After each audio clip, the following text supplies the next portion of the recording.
Linda McAvan, Labour MEP for Yorkshire and the Humber, looking at these results that have come through from the European Commission, what do they show when it comes to horse meat and when it comes to the animal drug bute?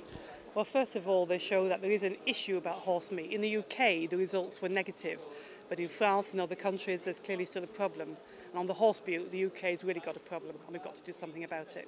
I mean, the European Commission did point out that the UK carried out far more tests than anyone else when it came to bute, but nonetheless, the number of positive findings of this chemical were much, much higher. How much of a concern would you see that as being? Well, it is a concern because medical experts tell us it's a concern. I think what we need to do is to reform the whole issue of horse passports. We hear that different organisations give out passports. We need one single passport system for horses, just like there is for cows, so that we know which horses can go to slaughter, which ones are not suitable. Otherwise, we're just going to repeat the mess in a few months' time. So is this for you an issue of traceability from when an animal leaves the farm until it ends up on our forks?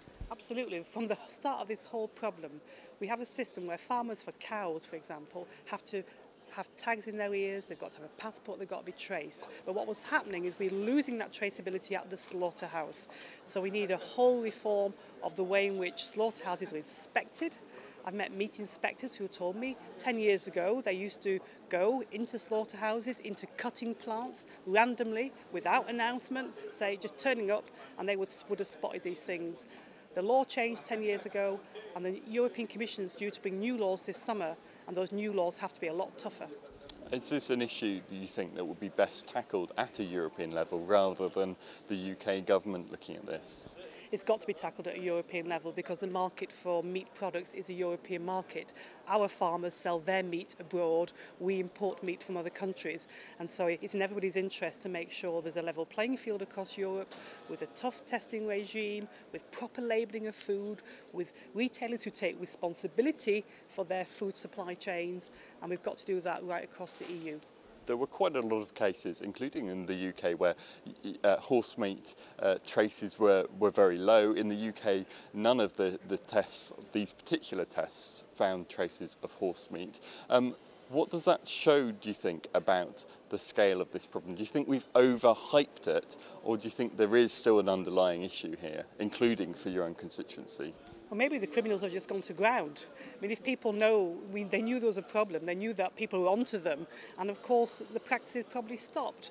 The Irish picked it up in a random test. I mean, my question is not what they find today, is what will they find in 6 months if we don't have a system for continual testing of products and continual inspections. We can't have things picked up randomly. We've got to have a system that the public feels confident in, and that's why when the European Commission brings forward proposals this summer for a whole overhaul of meat hygiene law, they've got to have the right kind of laws this time. Just finally, I wanted to ask you about how broad that new law needs to be. This time the problem was with horse meat. There have been previous occasions where it's been fish that's been mislabelled. Not every crime is the same. It's not going to be the same next time round, is it?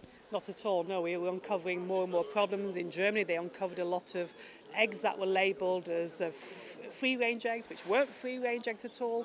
So there's a problem about labelling. There's also a problem about making sure, as I said, the retailers have to take more responsibility. We are seeing that in Britain now. We're seeing big supermarkets putting on their products that the meat in their lasagna is British.